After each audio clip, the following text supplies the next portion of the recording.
Bien, estamos de vuelta con Andrés Gatti, economista senior del Instituto Peruano de Economía, para conversar sobre el cambio del año base de las cuentas nacionales que va a realizar el INEI. ¿Cómo estás? ¿Qué tal, Andrés? ¿Cómo estás, Enrique? Buenas noches. Cuéntanos un poco, explícale a nuestros televidentes en qué consiste este cambio de año base, el cual se habla mucho, pero no necesariamente todo el mundo entiende. Ok. El cambio de año base representa un año de referencia que se utilizan en las cuentas nacionales para poder valorar la producción futura de una economía. Inicialmente, el año base que tenía el Perú, por el cual medía su principal indicador, que es el PBI, lo medía a partir del año base del año 94. Este año base recontucoto está dividido por varios sectores, entre los cuales está agricultura, minería, manufactura, etc. Este año base del año 94 ha cambiado para el año 2007, en el cual se compone por la misma estructura, pero los pesos son distintos. Estos pesos que sean distintos genera que el cambio en el PBI tenga algunas modificaciones. Es decir, actualmente, cuando se medía con el año 94, esas tasas de crecimiento se hacían o sea, las tasas de crecimiento de este año se hacían con precios 94, pero la representatividad era muy baja, ¿no?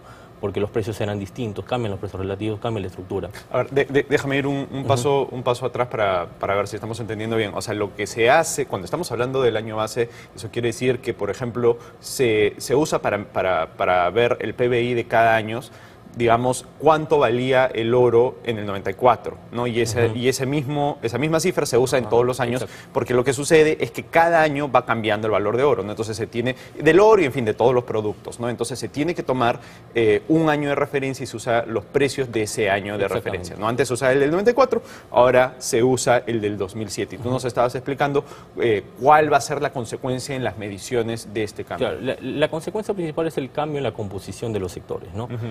Y el más importante es tal vez la minería. A precio del 94, la minería pesaba cerca del 4%, pero a precio del 2007 la minería llega a alcanzar casi el 14%. Entonces, ese cambio en composición hace que la representatividad, a medidos a precio del 2007, tenga un cambio en el producto, ¿no? Nosotros hicimos un ejercicio en el IPE, a partir de la tabla de insumo producto que recibimos hace 2 años, que era un dato referencial para poner la estructura, y que nos sale más o menos que la tasa de crecimiento a precios del 2007 sería relativamente más baja comparado a precios del 94. Digamos, es principalmente por el cambio que tiene la minería. En otros sectores la composición ha sido relativamente parecida, servicios es muy parecido al del 94, manufacturas también es cercano al 14% para 2 años. ¿No?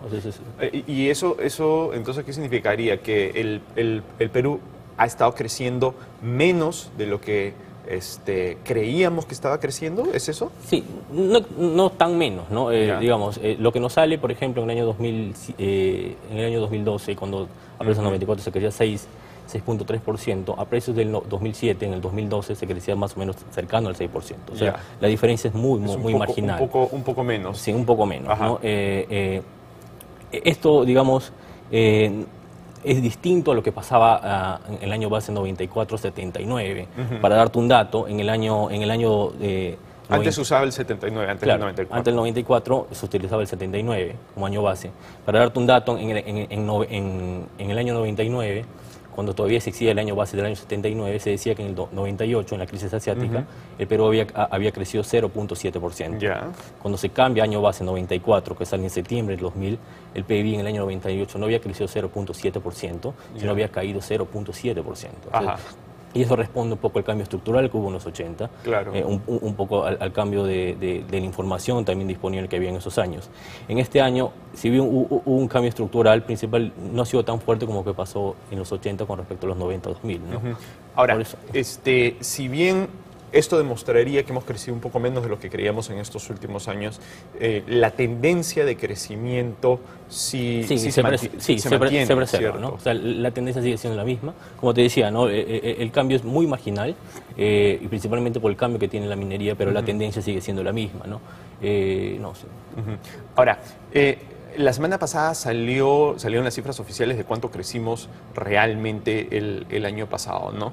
Y entiendo que crecimos un poco menos de lo que se estimaba, de lo que los expertos estimaban que realmente íbamos a crecer, ¿no? ¿Nos puedes comentar un poco sobre esto? Principalmente se esperaba que crezamos cercano al 5.5%. Claro. y el cierre del año se creció 5%, principalmente por una desaceleración, principalmente de la manufactura, que tiene un peso muy importante, y del comercio, ¿no? ¿Y por qué? Principalmente la manufactura tiene dos componentes, ¿no? Que se explica principalmente por demanda interna, que es casi un 90%, y un 10% que se explica por demanda externa. En el caso externo, principalmente responde a una desaceleración que hubo en China y las compras que hubo por los bienes más manufacturados, como son productos textiles que van a Estados Unidos y Venezuela, ¿no? Entonces, en el caso de manufactura se creció menos del 2%. Y en otros sectores relacionados a manufactura, como el comercio, el crecimiento también ha sido un poco más bajo, del 5%. Y el único que ha sostenido el crecimiento ha sido principalmente servicios, ¿no? Servicios ha tenido un crecimiento un poco mayor del 5%. ¿Y por qué se redujo el crecimiento de comercio? Principalmente por la demanda interna. También. Una desaceleración de la demanda interna del año 2013 respecto al 2012. Que responde un poco al contexto internacional, ¿no? ¿La reducción de la demanda interna responde al escenario internacional? Sí, de alguna forma. ¿Nos lo puedes explicar? Principalmente por los ingresos que generan las exportaciones, genera que el ingreso de las familias también se beneficien. Entonces, pero como hubo menores exportaciones, hubo menores ingresos, eso afecta el bolsillo de las familias y por ello en su demanda, ¿no? Claro. O sea, un poco el canal de transmisión de esto. Claro, y en términos de políticas públicas, en lo que queda del gobierno Humala, ¿qué podríamos hacer para revertir esta situación? ¿No? Porque si bien estamos creciendo, no crecemos al potencial que podríamos crecer, ¿no? Bueno, esto es principalmente, digamos, debería responder un poco a los incentivos que se da en materia de inversión, en materia de infraestructura, ¿no? Principalmente en las regiones donde todavía no hay ese efecto de apoyar a la inversión privada, ¿no? Digamos, tenemos el caso de Cajamarca, que digamos, hemos estimado que estaría en una recesión en el año pasado y que actualmente sería recesión principalmente por un tema, digamos, que no se apoya un poco a la inversión privada y en los conflictos que podría haber, ¿no? De acuerdo, Andrés. Perfecto, te lo agradezco muchísimo. Bien, fue Andrés Hatti, economista senior del Instituto Peruano de Economía. Vamos a una pausa y volvemos con Rumbo Económico.